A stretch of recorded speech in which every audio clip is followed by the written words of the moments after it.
السلام علیکم، میں ہوں سیدہ جویریہ شاہ اور آپ دیکھ رہے ہیں ہمارا یوٹیوب چینل۔ ناظرین، آج کی اس ویڈیو میں ہم بات کریں گے لیو یعنی برج اسد کے لیے 10 اگست سے 16 اگست 2026 کا یہ ہفتہ کیا معاملات لے کر آیا ہے۔ اگر آپ کے پاس اپنی درست تاریخ پیدائش موجود نہیں ہے اور اگر آپ کا نام انگلش میں ایم ٹی یا اردو میں میم یا تے سے شروع ہوتا ہے تو آپ اس ویڈیو سے اپنے لیے رہنمائی حاصل کر سکتے ہیں۔ ناظرین، اس ہفتے آپ کے لیے سب سے اہم بات یہ ہے کہ آپ جلد بازی کی بجائے حکمت سے فیصلے کریں۔ آپ کے اندر اعتماد اور آگے بڑھنے کی خواہش بڑھے گی، لیکن بعض معاملات میں خاموش رہنا اور صحیح وقت کا انتظار کرنا آپ کے حق میں بہتر ہوگا۔ ہفتے کے آغاز میں کچھ پرانے معاملات دوبارہ سامنے آ سکتے ہیں، لیکن ہفتے کے دوسرے حصے میں حالات زیادہ واضح ہونا شروع ہو جائیں گے۔ برج اسد والوں کے لیے کیریئر کے حوالے سے یہ ہفتہ خاصا اہمیت رکھتا ہے۔ اگر آپ کافی عرصے سے اپنی محنت کا اعتراف چاہتے تھے تو اس ہفتے آپ کی قابلیت کسی اہم شخصیت کی نظر میں آ سکتی ہے۔ دفتر میں نئی ذمہ داری، عہدے میں بہتری یا کسی اہم کام کی پیشکش مل سکتی ہے۔ جو افراد نوکری کی تلاش میں ہیں انہیں پرانے رابطے یا جان پہچان کے ذریعے موقع مل سکتا ہے۔ کاروباری افراد کے لیے یہ ہفتہ اچھا ہے، لیکن کسی نئی ڈیل پر دستخط کرنے سے پہلے تمام شرائط اچھے سے پڑھ لیں۔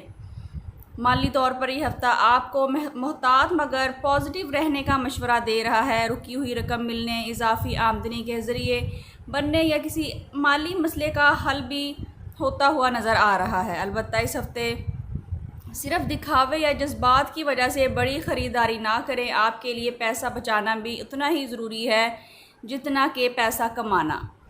محبت کے معاملات میں برج اسد والوں کے لیے یہ ہفتہ جذباتی لیکن خوبصورت ہو سکتا ہے۔ اگر آپ کسی رشتے میں ہیں تو آپ کے درمیان ایک اہم گفتگو ہوگی، کچھ غلط فہمیاں دور ہو سکتی ہیں اور سامنے والا شخص اپنے جذبات زیادہ واضح انداز میں بیان کر سکتا ہے۔ شادی شدہ افراد کے لیے شریک حیات کے ساتھ تعلق بہتر بنانے کا موقع ہے۔ اگر کچھ عرصے سے ناراضگی چل رہی تھی تو پہل کرنے میں جلدی کریں، کیونکہ ایک چھوٹی سی گفتگو بڑا مسئلہ حل کر سکتی ہے۔ سنگل افراد کے لیے کسی نئی شخصیت سے رابطہ یا کسی پرانے شخص کی دوبارہ واپسی کا امکان بھی موجود ہے۔ گھر کے معاملات میں آپ کی بات کو اہمیت دی جائے گی۔ کسی بزرگ کی طرف سے ملنے والا مشورہ آپ کے لیے فائدہ مند ثابت ہو سکتا ہے۔ گھر میں کسی خوشی ملاقات یا اچھی خبر کے امکانات بھی موجود ہیں۔ البتہ خاندان کے کسی معاملے میں اپنی رائے مسلط کرنے کی بجائے دوسروں کو بھی سنیں۔ اسٹوڈنٹس کے لیے یہ ہفتہ محنت کا نتیجہ حاصل کرنے والا ہے۔ اگر آپ کسی نئے امتحان، انٹرویو یا داخلے کے لیے کوشش کر رہے ہیں تو ہمت نہ چھوڑیں، خاص طور پر ہفتے کے دوسرے حصے میں توجہ بہتر ہوگی۔ جو اسٹوڈنٹس پڑھائی سے توجہ ہٹا رہے ہیں ان کے لیے یہ ہفتہ اپنے معمول کو دوبارہ ترتیب دینے کا بہترین وقت ہے۔ بیرون ملک جانے کے خواہش مند افراد کے لیے کچھ پیش رفت کے امکانات ہیں۔ ویزا، کاغذات، تعلیم یا ملازمت سے متعلق کوئی رکا ہوا معاملہ دوبارہ حرکت میں آ سکتا ہے۔ اگر آپ کسی جواب کا انتظار کر رہے ہیں تو اس ہفتے امید قائم رکھیے۔ صحت کے معاملے میں سب سے زیادہ توجہ ذہنی دباؤ، نیند اور معدے پر دینا ہوگی۔ اگر آپ مسلسل کام، گھر کے مسائل اور مستقبل کی فکر اپنے ذہن میں رکھتے ہیں تو آپ کا جسم بھی متاثر ہو سکتا ہے۔ نیند پوری کریں، پانی زیادہ پئیں اور کھانے کے اوقات خراب نہ کریں۔ روزانہ چند منٹ واک، ذکر اور پرسکون وقت گزارنا آپ کے لیے فائدہ مند رہے گا۔ اس ہفتے برج اسد والے کسی ضرورت مند کو کھانا یا راشن صدقہ کریں۔ اپنی استطاعت کے مطابق صدقہ کریں، کیونکہ اصل چیز رقم نہیں بلکہ انسان کی نیت ہوتی ہے۔ صدقہ دیتے وقت اللہ تعالیٰ سے اپنے رزق، صحت، گھر کے سکون اور مشکلات کے آسان ہونے کی دعا کریے۔ نماز فجر یا عشاء کے بعد اول و آخر 11 مرتبہ درود ابراہیمی کے ساتھ 101 مرتبہ یا فتاحو پڑھیے اور اللہ کریم سے اپنے بند دروازے کھلنے، رکا ہوا کام مکمل ہونے اور جائز مقصد میں آسانی کی دعا کریں۔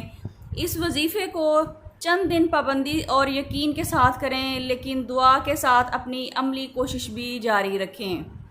ناظرین، آخر میں بات کرتے ہیں کہ آپ کے لیے اس ہفتے کا خاص پیغام کیا ہے۔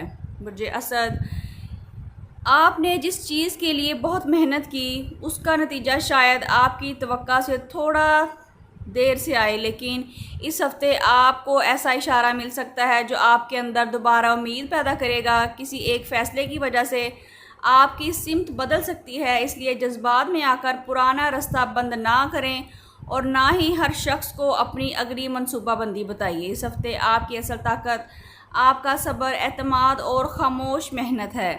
ناظرین، اگر آپ برج اسد یعنی لیو سے تعلق رکھتے ہیں تو کمنٹس میں یا فتح ضرور لکھیے اور بتائیے کہ آپ اس ہفتے کس خوشخبری کے منتظر ہیں۔ ویڈیو اچھی لگی ہے تو ویڈیو کو لائک کریں، شیئر کریں، چینل کو سبسکرائب کرنا بالکل نہ بھولیں۔ پرسنل کنسلٹیشن کے لیے آپ اسکرین پر دیے گئے نمبر پر واٹس ایپ کر کے اپنے لیے رہنمائی حاصل کر سکتے ہیں، جس میں برتھ چارٹ، کمپیٹیبلٹی چارٹ، اپنے نام کا اسم اعظم اور استخارہ کروا سکتے ہیں، لیکن یہ فری سروسز نہیں ہیں۔ اللہ تعالیٰ آپ کو صحت، سکون، عزت، رزق اور ہر جائز مقصد میں کامیابی عطا فرمائے۔ اپنا بہت خیال رکھیے گا۔ ملتے ہیں کسی اگلی ویڈیو میں، جب تک کے لیے اللہ حافظ۔